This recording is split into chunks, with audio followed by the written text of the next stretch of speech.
Good morning students, मैं सचिन गर्ग एक बार फिर से आपके बीच में। इस वीडियो में आज बात करेंगे हम इकोनॉमिक्स की। यहाँ पर हम डिस्कस करेंगे chapter number first of micro economics, economics and introduction. तो चलिए स्टार्ट करते हैं हम आज की अपनी वीडियो को। सबसे पहले हमें पता होना चाहिए what is economics. Economics is a subject in which we study the economic activity of a person, and economic activities refer to those activities which are related to earn money. अर्थशास्त्र वह शास्त्र है जिसमें मनुष्य की धन संबंधी क्रियाओं का अध्ययन किया जाता है, और धन संबंधी क्रियाएं वे क्रियाएं होती हैं जिनका संबंध पैसा कमाने से होता है। उदाहरण के लिए फॉर एग्जाम्पल, एक किसान खेत में काम कर रहा है, उसकी जो एक्टिविटी है इकोनॉमिक एक्टिविटी है। And in economics we only study the economic activity of a person. Clear? Different economist defined different economists given different definitions of economics. So first definition of economics is wealth definition of economics, and this definition of economics is given by Dr. Adam Smith, who is well known as the father of economics, जिन्हें economics के father of economics के रूप में जाना जाता है। Doctor Adam Smith ने अपनी जो डेफिनेशन दी थी 1776 में दी थी, 1776 में, और इनकी जो बुक का नाम था वो था an inquiry into the nature and causes of wealth of nation, an inquiry into the nature and causes of wealth of economics, wealth of nation.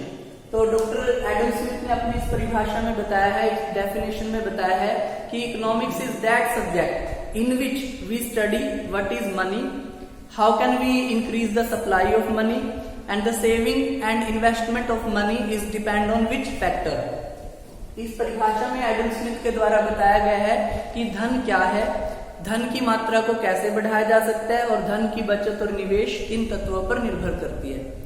तो एडम स्मिथ की जो डेफिनेशन दी गई, इसके जो दूसरे इकोनॉमिस्ट थे कार्लाइल, रस्किन, मॉरिस, इन अर्थशास्त्रियों ने, इन इकोनॉमिस्ट ने इसको क्रिटिसाइज किया, इसकी आलोचना करी।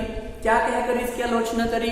उन्होंने कहा कि एडम स्मिथ ने अपनी इस परिभाषा में केवल मनी को ही ज्यादा इंपॉर्टेंस दी है, लेकिन मनी को इतना ज्यादा इंपॉर्टेंस देना ठीक नहीं है। धन केवल मनुष्य की आवश्यकताओं को पूरा करने का साधन मात्र है। धन से हम सभी आवश्यकताओं को पूरा नहीं कर सकते। धन केवल और केवल एक साधन मात्र है, और धन को इतनी ज्यादा इंपॉर्टेंस देना ठीक नहीं है। तो यह कहकर इन अर्थशास्त्रियों ने इसको क्रिटिसाइज किया, इसको गलत बताया।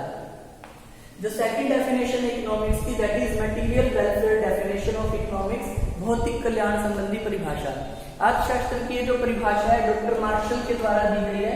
डॉक्टर मार्शल, पूरा नाम इनका डॉक्टर अल्फ्रेड मार्शल ने ये डेफिनेशन दी है, और मार्शल ने जो डेफिनेशन दी है ये दी थी 1890 में, 1890 में। इनकी बुक का नाम था famous book principles of economics, और मार्शल ने अपनी परिभाषा में ये बताया है कि अर्थशास्त्र में हम मनुष्य की उन क्रियाओं का अध्ययन करते हैं जिनका संबंध समाज में रहने वाले लोगों के भौतिक कल्याण से होता है। In economics, we study those activities of a person which promote social welfare of a person. And social welfare means to attainment of physical resources and proper utilization of physical resources, material welfare. Clear? अब जो professor Robins ने इसको criticise किया, उन्होंने कहा कि जो कल्याण है वो सबका जरूरी है, चाहे वो लोग समाज में रहते हो या समाज के बाहर एकांतवास में रहते हो, और मनुष्य की सभी क्रियाओं का अध्ययन हम इकोनॉमिक्स में करते हैं, चाहे वो कल्याण बढ़ाए या ना बढ़ाए। ठीक है? तो ये कहकर जो प्रोफेसर रॉबिन्स हुए उन्होंने इसको क्रिटिसाइज किया। और जो तीसरी डेफिनेशन इकोनॉमिक्स क्या है, that is scarcity definition of economics. जो इकोनॉमिक्स की जो स्कैरसिटी डेफिनेशन है, it is given by professor Robins. इन्होंने ये जो डेफिनेशन दी थी 1932 में दी थी, और इनकी बुक का जो नाम था an essay into the nature and significance of economic science, an essay into the nature and significance of economic science.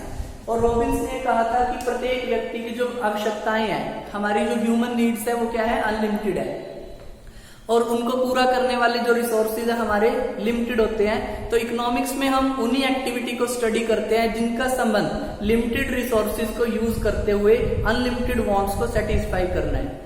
That is definition by professor Robins and that is scarcity definition of economics, अर्थशास्त्र की दुर्लभता संबंधी परिभाषा। And the fourth definition of economics is growth oriented definition.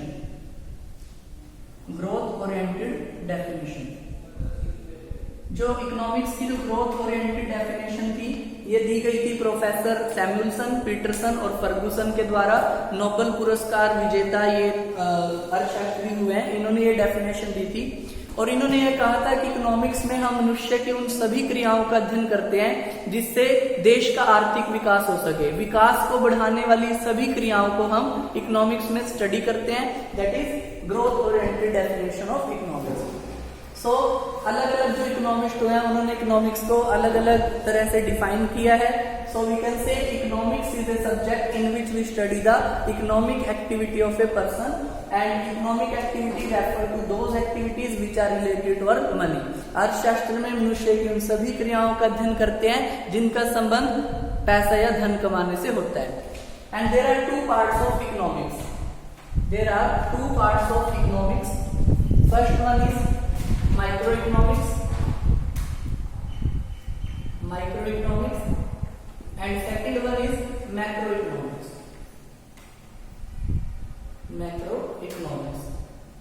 Who divided the economics in two parts? In 1933, 1933 के अंदर Oslo university के जो famous economist हुए हैं, रैगनर फिश, इन्होंने इकोनॉमिक्स को दो पार्ट में डिवाइड किया जो कि है micro economics and macro economics. सबसे पहले बात करते हैं माइक्रो इकोनॉमिक्स की। तो जो माइक्रो इकोनॉमिक्स है, the word micro is derived from the Greek language word माइक्रोज। जो माइक्रो इकोनॉमिक्स में जो माइक्रो वर्ड है ये ग्रीक लैंग्वेज के माइक्रोज वर्ड से लिया गया है, विच मीन्स स्मॉल, जिसका अर्थ होता है छोटा। तो माइक्रो इकोनॉमिक्स की वो ब्रांच है जिसमें हम एक इकोनॉमी की इंडिविजुअल यूनिट्स या स्मॉल यूनिट्स को हम स्टडी करते हैं, like a producer, a customer, a house hold etcetera. Clear? तो माइक्रो इकोनॉमिक्स में जो हमारी इकोनॉमिक प्रॉब्लम्स होती है उनको हम बहुत छोटे लेवल पर, एक स्मॉल स्केल पर हम स्टडी करते हैं। That is called micro economics. और माइक्रो इकोनॉमिक्स में हमारी जो बेसिक प्रॉब्लम होती है, जो एलोकेशन ऑफ रिसोर्सेज को एलोकेट करना and determination of price of goods and service को प्राइस डिटरमाइन करना, और allocation of resources is the basic problem of micro economics, so that it is also called theory of price determination. Clear? अब बात करते हैं macro economics की। जो macro word है ये भी ग्रीक लैंग्वेज के मैक्रोज वर्ड से लिया गया, macros which means large. So macroeconomics is that branch of economics in which we study the whole economy as a single unit. Macroeconomics economics की वो ब्रांच है जिसमें हम पूरी इकोनॉमी को एज ए सिंगल यूनिट मानकर हम स्टडी करते हैं, that is macroeconomics.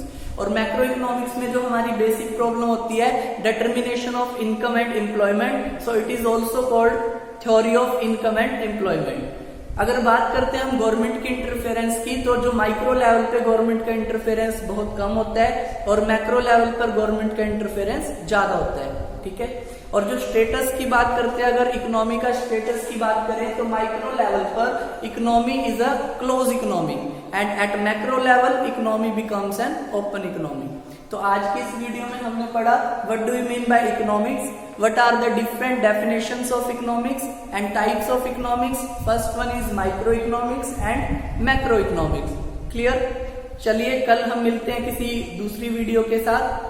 Thank you very much. Please like this video and subscribe my channel. Thank you so much.